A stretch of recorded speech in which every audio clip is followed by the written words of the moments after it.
facilitators for today's closeout session. Joining me, we have co-facilitators John Whittle and Laura Garman. Additionally, Gorsuch and Natalie Flo will be addressing any comments and questions that come through the chat. We do want this to be an interactive session, so please feel free to unmute yourself to ask questions, provide comments, feedback. You can also, if you don't want to come off mute, you can also use that chat for your questions and comments.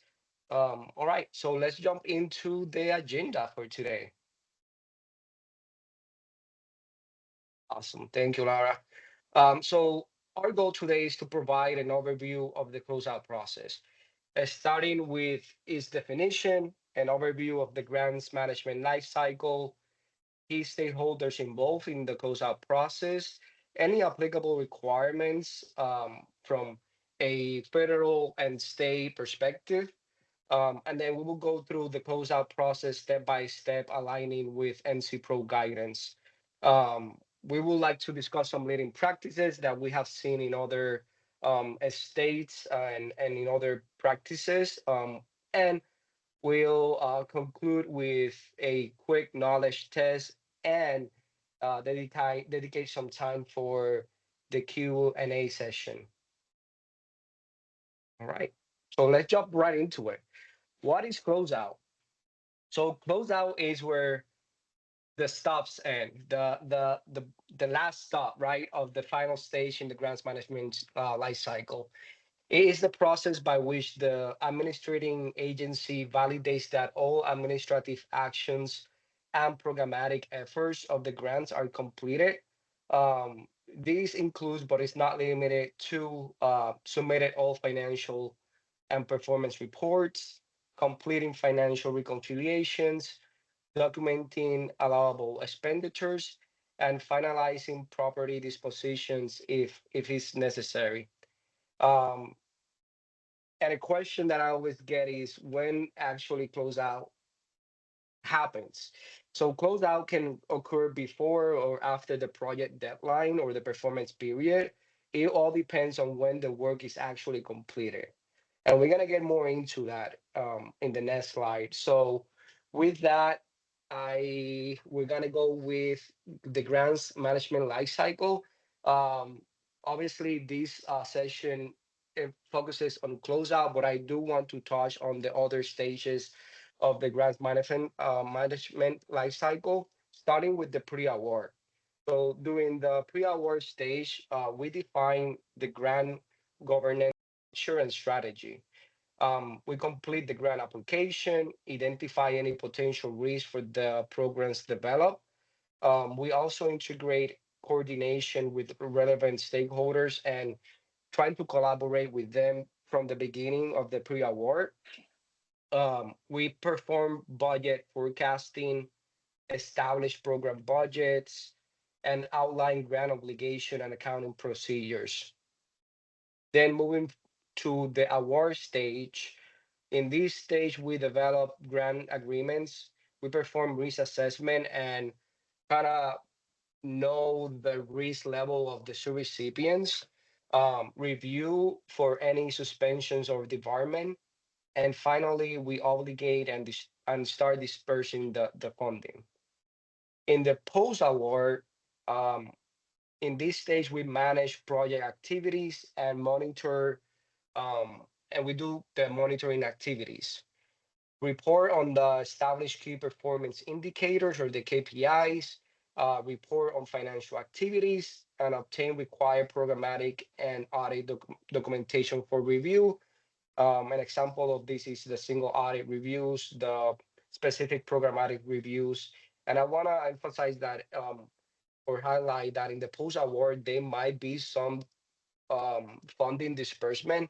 If, for example, the program is based on requests for reimbursements, then you will see some of these dispersed funding happening also in the post award stage. Um, then moving out to our session here, close out. Basically, in this stage, we prepare the project to be closed out by performing the final funding disbursements, returning any unused fundings, um, doing any clawbacks of funding that was unsubstantiated or was not in compliance with with the agreement, and then finally preparing any financial and performance reports. I'm gonna stop there. Do we have any questions on the chat, or anybody has any questions that would like to come off mute?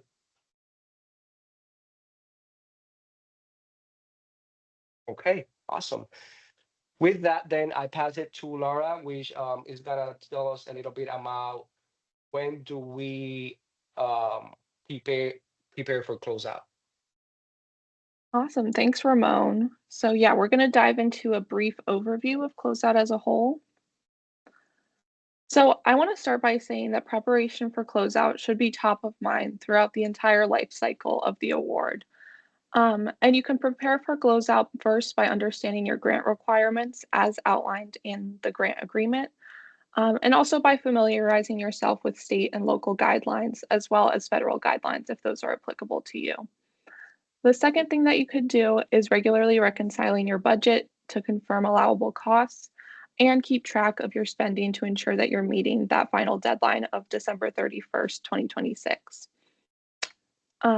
With that, in order to support those expenses that you're claiming, you want to be retaining your records in an organized fashion to ensure audit readiness um, and facilitate compliance.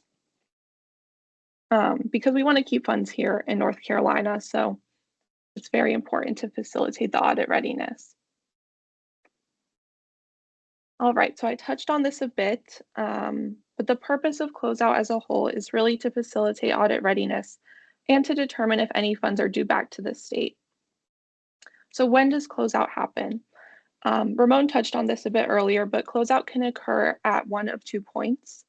It can either occur on that December 31st, 2026 date. So after that, that's determination of the grant, or it can occur before that if you are fully spent out before that. So if you've already spent your money, that's awesome. You can go ahead and initiate the closeout process, but just ensuring that you're following those regulations as set forth in the grant agreement. And now I'm going to pass it to John. He's going to cover the parties involved in the closeout process. Thank you, Laura. All right, so first let's take a look at some of the roles and responsibilities, primarily with the state of North Carolina to start.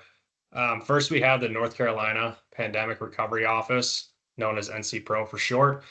NC-PRO serves two roles. Those roles are as an administering agency and a coordinating agency.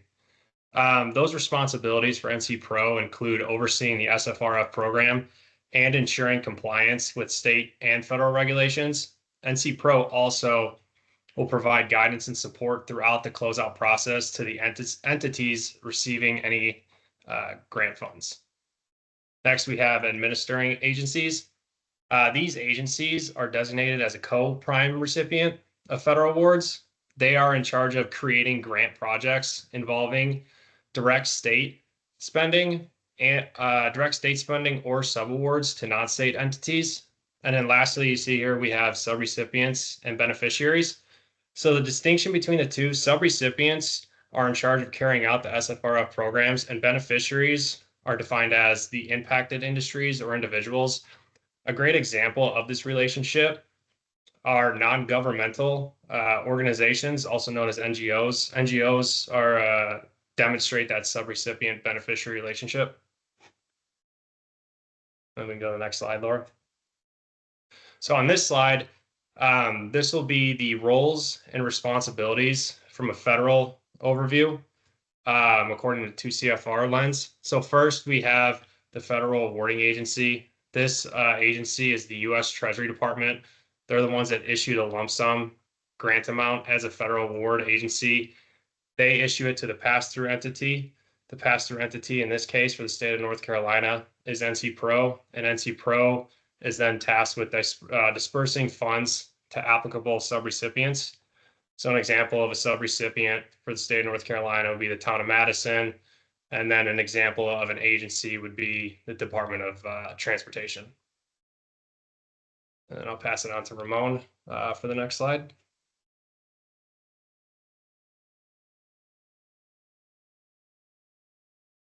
Ramon, you're on mute. I'm sorry, I am on mute. Hey, Darrell, I do want to address your question. We're gonna go on more detail on the final reports during the presentation, so we can provide that detail. And if you still have that question, we can definitely address it for you. Okay, so here is a lot of information. We don't have to go into the detail and discuss each of these state references and requirements.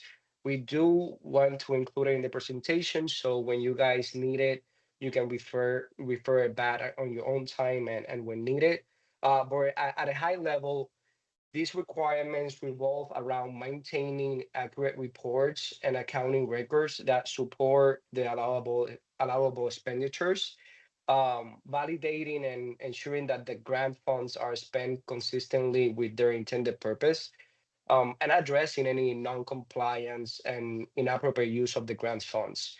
Um, some of the other reference here, they revolve around outlining the administrative actions that the state agencies have as an administrative actions to recover grant funds in case there were uh, there were recipients that failed to fulfill contractual obligations or agreements or the misuse of funds.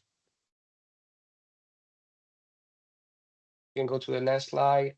All right, so this one refers to more the perspective or the lens of the two CFR, um, that from a federal perspective, we know that we have a lot of projects within North Carolina that are revenue replacement, and for those that don't are not revenue replacement, federal the two CFR applies.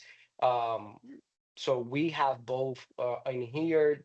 The first one that we touched point on was more from a lens of North Carolina, and then this one is from a lens of two CFR and federal guidance. Any Oh, question in here? All right.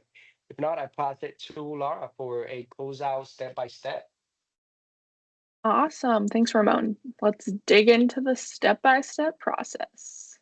Okay, so how do you know if your project is closeout ready? So the first indicator of this is going to be if your funds are fully expended. So check that off the list. Either that or it's after that final expenditure date, which is December 31st, 2026, which I'll probably say like 10 different times throughout this presentation. And then once you know that your funds are fully expended or that date has been reached, then you'll want to ensure or confirm that these reports have been completed and uploaded to Pangram. And those reports are the final expense report, which we'll detail later on in the presentation, the closeout balance sheet, the final certification closeout, which does have to be signed, and the final performance measurement documentation. So once all of those are uploaded to Pangram, then you are set and ready to close out. We'll pass it to John. He's going to kick us off with the next steps. All right. So thank you, Laura. As Laura kind of briefly mentioned earlier, the first thing that has to happen before we start the closeout process is that entities have to have any remaining activity for the projects must be completed, and then any obligated funds need to be fully expensed. Once those two things that are complete, then we're ready to go and get started on closeout. So first, NC Pro will get notified of project completion. Then you'll be hearing from your grant manager. So the grant managers will share the closeout checklist with you, along with other programming reports.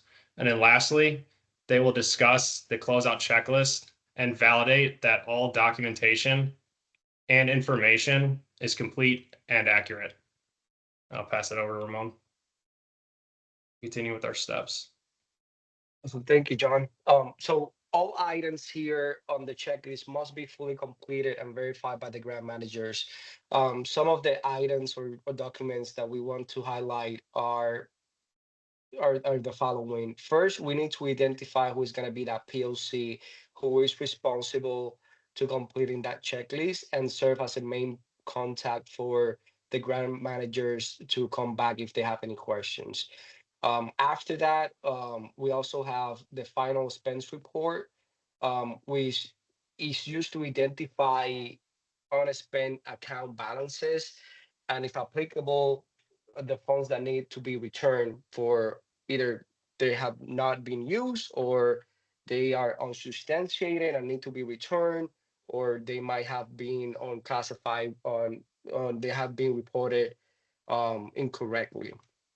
So the other point that we want to highlight here is the financial activity, which confirm that all funds are fully expended and any return of unused balance or funds have been completed.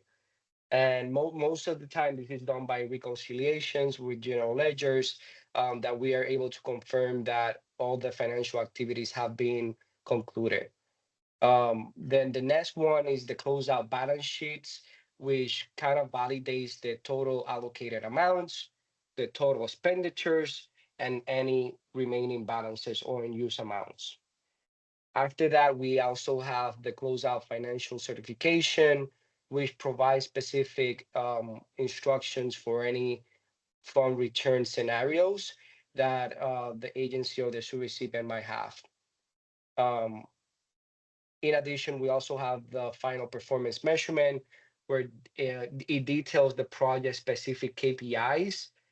Agencies and recipients planning to measure long-term impact might request referral to an academic or other research entities for the reporting team to continue to reporting those KPIs.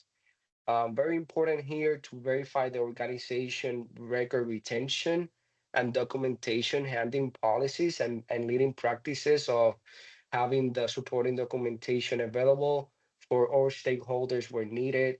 Um, and document any findings and resolutions from any programmatic audit specific to that grant. That mean single audits, internal audit reports, desk reviews. It's very important to document that and have those available to any stakeholders on a need basis. Okay, so with that, can we go to the other slide? Okay, so I pass it to Lara.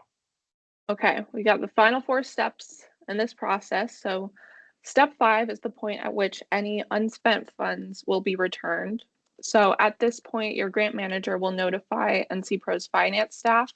The finance staff will then initiate the funds return process, and then the grants manager will manually record a negative payment in Pangram to record the return or forfeiture of funds.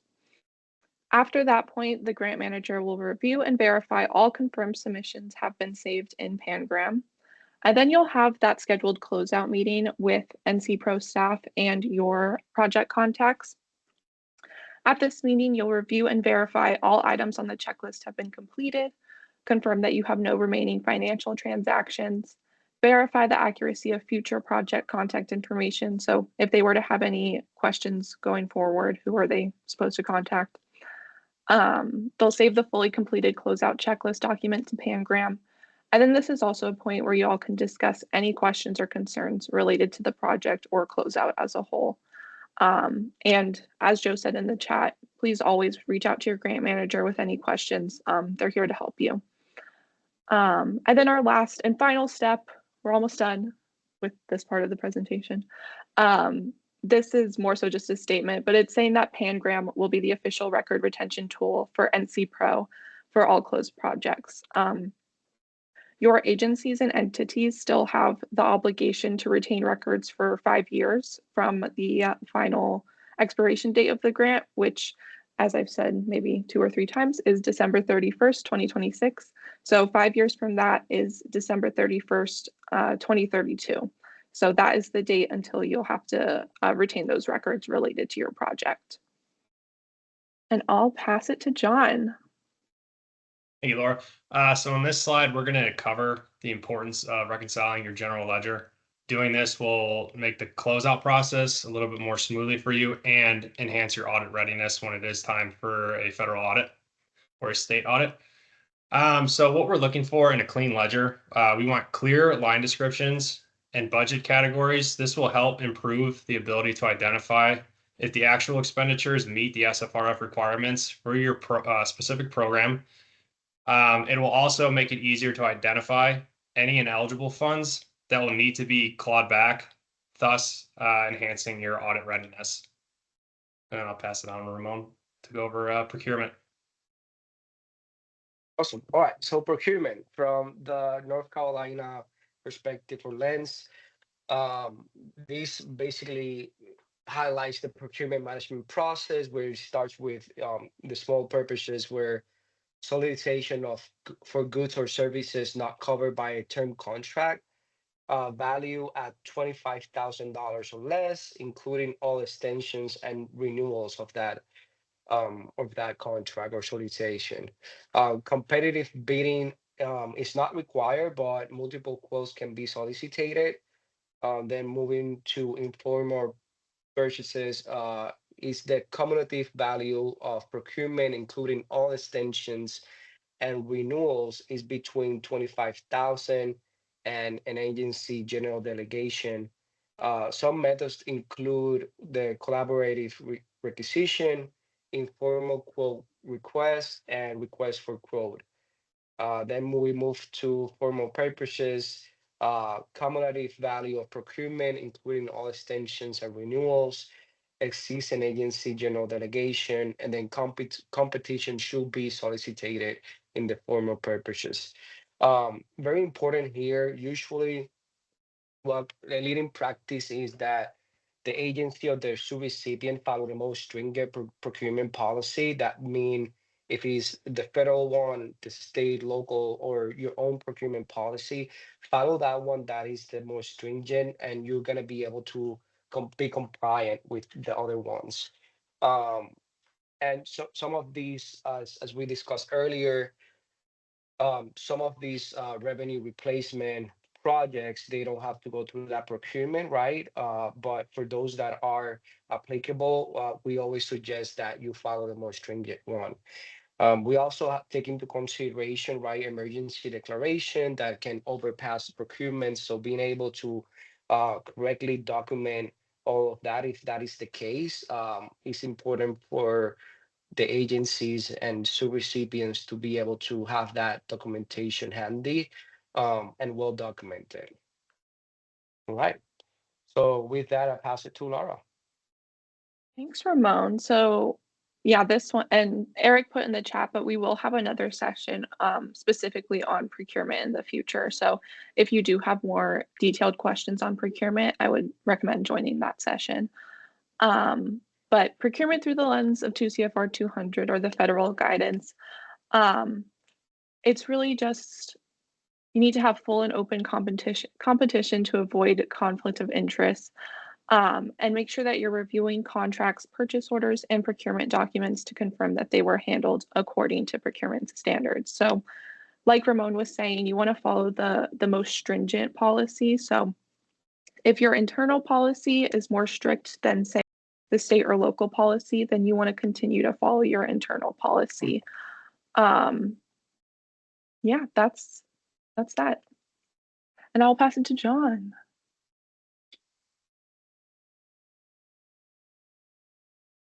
Oh, John, you're on mute. Sorry about that. All right, thank you, Laura. Now let's talk about expense documentation, specifically with proof of payment. So proof of payment is included to support costs for each work category and costs over the current budget. Now you'll see proof of payment could either be a canceled check, a bank statement, or an electronic funds transfer. Now the main takeaway with proof of payment is that it must come from a third party. It cannot come from the entity itself. So the third party, an example would be bank documentation where the funds are being held at in that account to show that the disbursement was indeed made. I know within the state of North Carolina, we have a lot of entities who are using their SFRF grant for revenue replacement to pay, for example, employee salaries. So you'll see in the third box right here, these are some additional documents for procurement that will be required in order to make that expenditure allowable. And then I will pass it back to Ramon.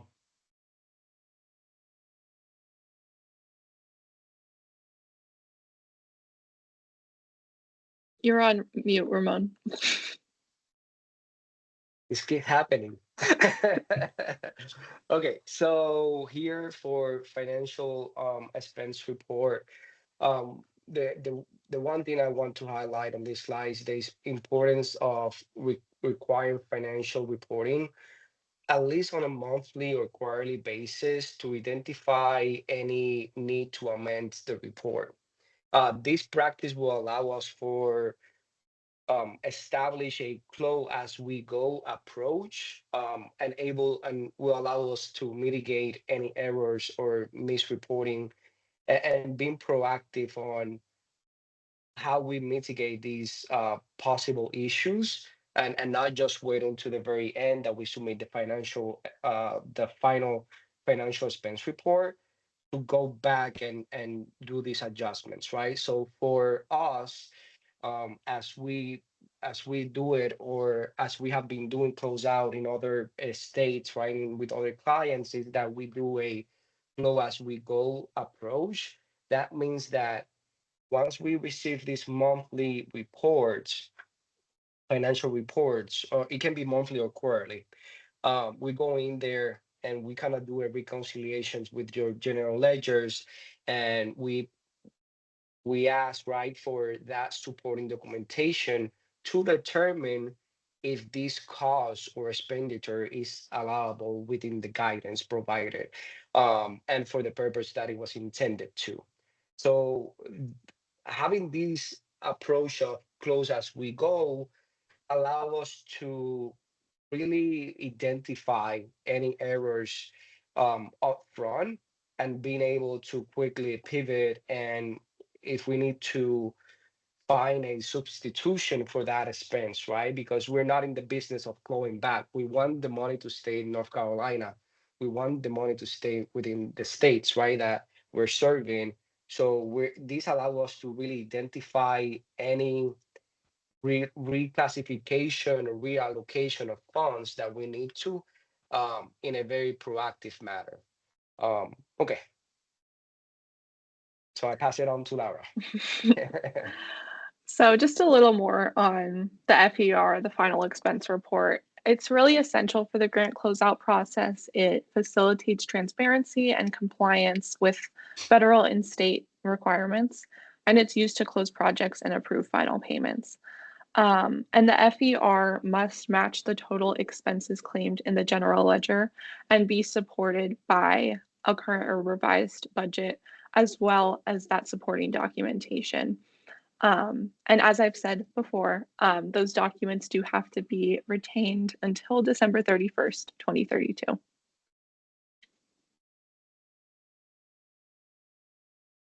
right, thank you, Laura. So now we're going to take a look at some of the closeout leading practices. So first things first, going through an audit is never an enjoyable process. So when we at Deloitte assist our clients in the closeout process, our goal is to we have two goals. One is to reduce the risk of clawback as much as possible to keep funds in their intended areas. And the second is to enhance the audit readiness of our clients, so when it is time to be audited, the process goes smoothly. Now, the first topic I want to cover on here is the period of performance. So within the period of performance, you see here, all expenditures must happen within that period. That period, the start date of the period is March 3rd, 2021, and it goes through December 31st of 2026. A best practice that Deloitte follows, going back to enhancing the audit readiness for our clients, is we assemble what's called a closeout packet. Within the closeout packet, it'll contain all required procurement supporting the eligibility of that expense. So when it is time to be audited, it's a PDF file. It's real simple to give to the auditor whenever they're pulling expenditures, and you say, here's all of our supporting documentation listed out here. Makes the audit process a lot smoother and gets them out of your hairs quicker. Another thing that we recommend is digitizing documentation. It's another best practice to help ensure any procurement documentation is easily accessible, and the closeout process can stay on track if the timeline is tight. I've worked on past engagements where entities have maintained all their procurement documentation in paper files, and it's led to delays in finding their required procurement because either they had to go searching through boxes, or they've lost it over time, which is been a major headache. So we highly recommend that you digitize everything. That way you can keep everything on track and it's easy to pull those documents once they're asked for. With that being said, I'm going to pass it over to Ramon. Awesome. Thank you, John. All right. So maintaining financial integrity and operational diligence. This basically revolves around setting a strong compliance framework is crucial for an effective closeout and for an effective grants management, right? Developing and implementing standard operating procedures and policies will facilitate timely and accurate financial performance reporting. Um, and this is essential for, and one of the things that we have encountered in other engagements are that when we go in, the first thing that we ask for is, okay, can we see your payroll policy, right? Can we see your procurement policy? And with that, we take that as a starting point and see, all right, let me see if they follow this. And a lot of them, a lot of recipients don't have this in place. So it kind of make it difficult for us to understand, you know, how is this person being paid, the payroll policy, the procurement policy, how are they procuring these services and goods. So effectively establishing and developing these SOPs and policies will facilitate not only the closeout process, but how will show how you manage your grant funds. Additionally, incorporating robust internal controls are essential for maintaining financial transactions and also helps with the transparency and management of in the management of grants funds. Um, One other thing that we also have identified in other engagement is that there's no clear segregation or separation of duties and activities that are performed that should not be performed by the same person. They are such as, for example, approvals and cash managements, right? Um, and then compliance as well. It's important to for these some of these activities to be segregated and performed by different individuals. These will minimize the likelihood of unexpected issues in the future. Awesome. Okay, so we've talked quite a bit on retaining documents, but what exactly are those documents that need to be retained? Um, there's a few things on the screen here, but I'll just go through a couple of them. Monitoring records and audit follow-up records. So if you have any corrective action plans, if you have observations from monitoring or findings from an audit, you'll want to keep those. And also if you have subrecipients, you'll want to retain those subrecipient monitoring plans, which could also include subrecipient risk assessments and things of that nature. Expense or progress reports. Those could include things like KPI tracking, any progress updates given, anything to show really updates to your project. And then correspondence between agency and recipient. You don't need to provide or you don't need to retain every single communication sent between you two, just those important updates and maybe amendments to grant agreements, things really pertaining to the project that are of importance. And if you have any questions on the rest of these on the screen, feel free to put them in the chat and we can also discuss them in the Q&A session after.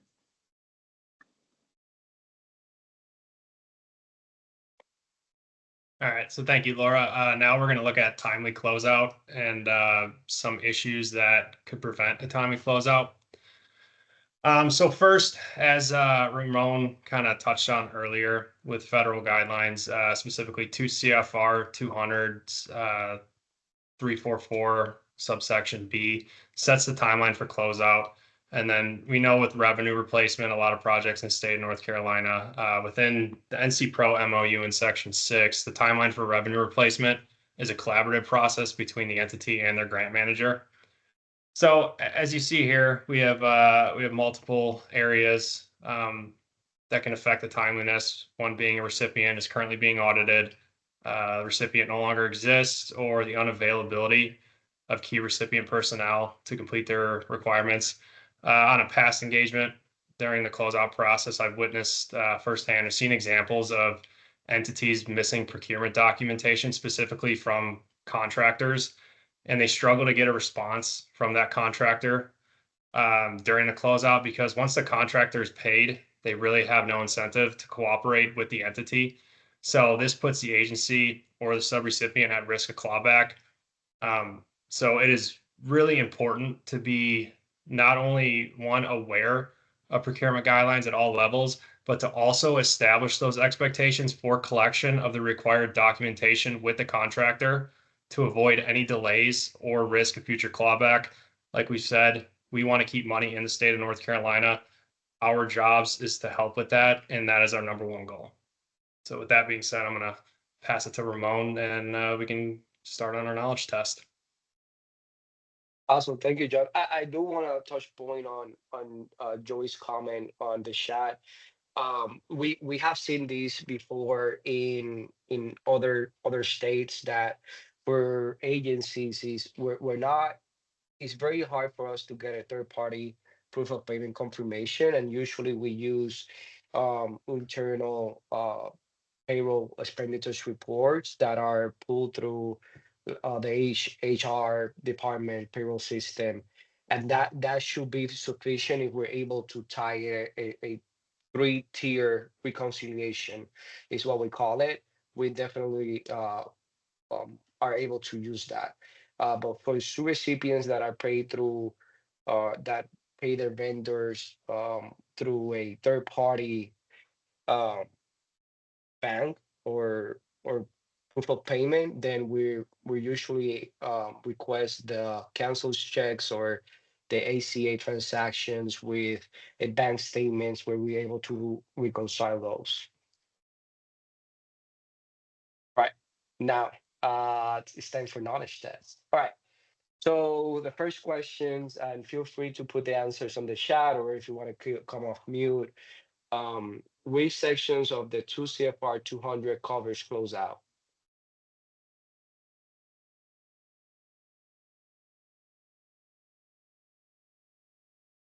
All right, we got one answer here.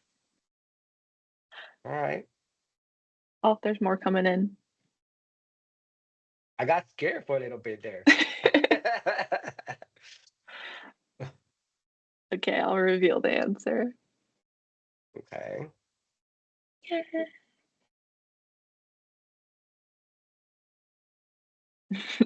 I like that Pixian one.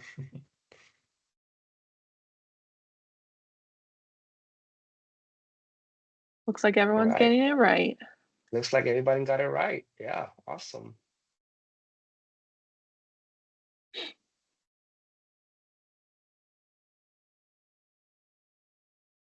Okay. Question number two, at closeout, if total actual expenses do not equal to the final expenditure report totals, what action needs to be taken?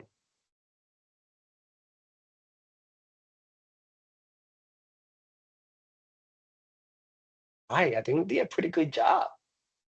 Or they just knew it, or they just knew it already. So that's awesome.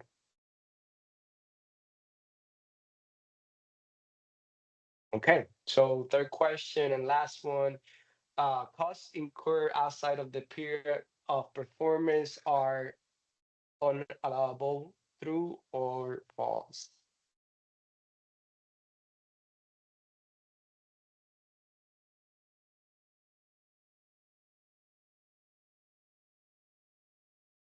I think this is a tricky one.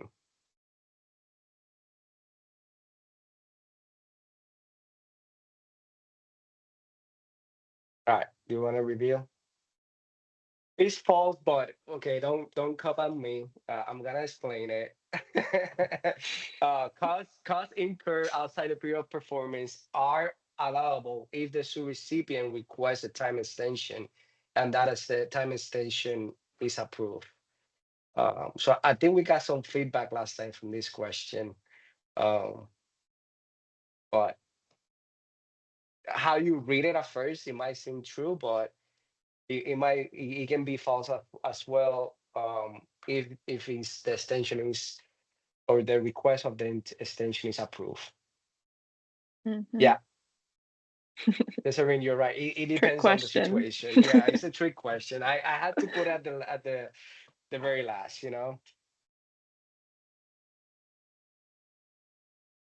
Ooh, Again, actually, that's a good question. I mean, extension technically, yeah. I mean, it technically will extend the period of performance because it's extended. Yeah. good feedback. Yeah. Mark, maybe we should put like a C, like depends. Or put another option. Awesome. All right, so we do allocated 20, 15 minutes for Q&A. We did want to have this an interactive session and make some time to answer all of your questions. So what questions do we have? I'm going to go back to earlier Mhm. Okay. because, for us, well, two things. It's our understanding, or at least from our standpoint, that the impacts of these monies are a component of what has to be provided at the end of all of this. You referenced earlier about if we were wanting to look further via some other KPIs of maybe accessing an academic. Not that that's something we see ourselves doing, but I guess for us, the question is because we're dealing with subrecipients slash beneficiaries with the Science Museum Grant Program, these science museums that have received these funds. And we had them draw up evaluation logic forms and generated outcomes. Are these reports are one of the 5 KPIs that we have. So for us, we're wanting to know the specifics of the final report that these actual quote unquote subrecipients need to provide. What is it that we should possibly be asking for in a final report that they're providing us? We do have in our regular state program a final report, but there seemingly is the need for some other sorts of information. Is there any insight you can give on that?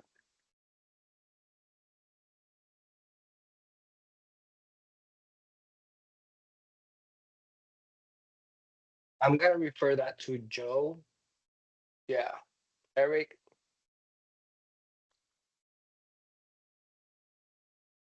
Happy to jump in here, or if Eric or Tommy or the NT Pro team wants to jump in. I think it depends based on the agreed upon KPIs and really the plan at the agency or subrecipient level is to further evaluate the impacts and what's in the scope of work and the memorandum of understanding. But I'll let the grant manager, if the grant manager wants to come off mute for this particular project, maybe talk about what that plan is.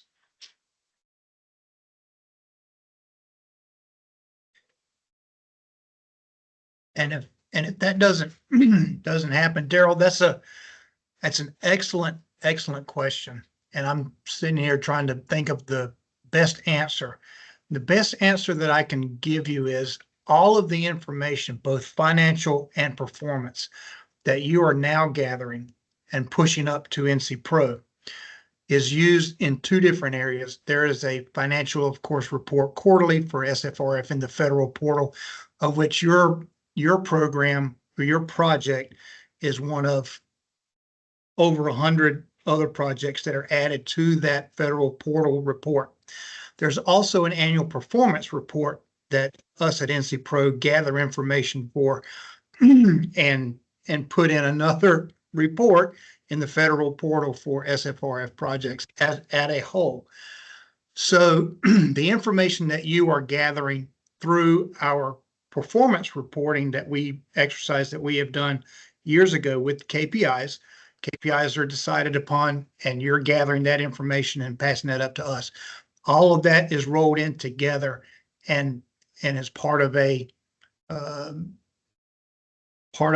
mixed bag of information that we send to the feds and also send to the state. We report to the General Assembly regularly as well.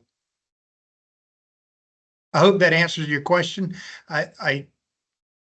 That's a very generalized response. I only raise this question because we have a very time-sensitive situation with 2 of our 55 recipients. One was is the nonprofit is going out of operation, and it has worked with this is in Greenville. And so the project, I'm going out to check on it, but the project should be complete. But I want to make sure I get everything from them before they disappear. Absolutely. Kudos to you And for they doing that. disappeared June 30th is what that is. So that's why I'm trying to get this answer Sure. down in a nutshell.